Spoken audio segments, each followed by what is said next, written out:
Welcome to Nasdaq Trade Talks. I'm Jill Malandrino, Global Markets Reporter at Nasdaq. We've been live from the Empire Fintech Conference in New York City, and joining us to close out our coverage this afternoon, we have Donna Parisi. She's a partner and Global Head of Finance at Shearman and Sterling. We're going to cover regulation in crypto, trends in blockchain, and women and diversity in fintech. Got a lot to get through there for our final segment, our first in-person live since January 2020 at the conferences. Let's talk about the current landscape with crypto regulation, because a lot has changed since we were all together at the last conference. That's the big open question on everyone's mind right now, is especially where's the U.S. headed with regulation of crypto? Will there be room for crypto continue its explosive growth, or will the U.S. clamp down? My bet is that we're going to continue to see growth, perhaps not quite as explosive, but there's no way to shut it down now.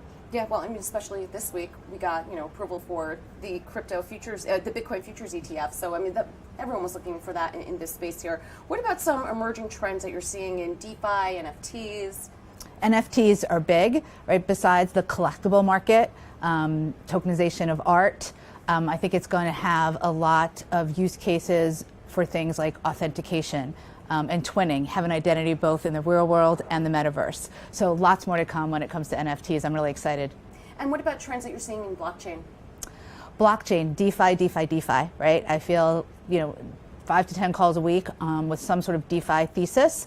And that's going to be one of the questions that we need to solve, which is how can we make DeFi work in a world where we have to be concerned about AML, know your customer, and fraud, yet still have the potential of having consensus drive the world. Right, and it's so interesting because one of the key themes that we've been covering here today is about compliance and security within the fintech space, and being able to, these are younger companies working with legacy financial institutions and being able to keep up with regulation and compliance. That really seems to be one of the key themes. Yeah, listen, we need to protect the global financial system, and we need to protect the confidence that the world has in the U.S. and its financial networks.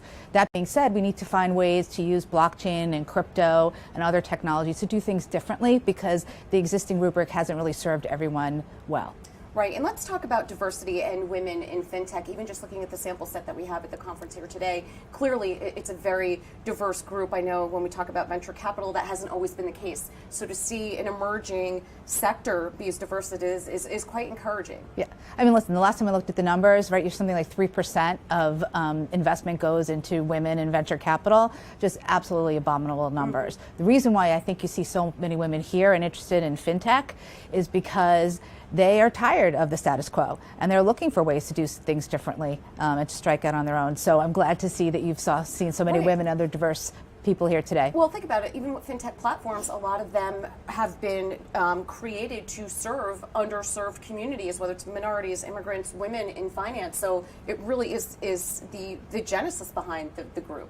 Absolutely. All right. Well, Donna, we appreciate the insight. Thanks for joining us on Trade Talks. I'm Jill Malandrino, Global Markets Reporter at Nasdaq.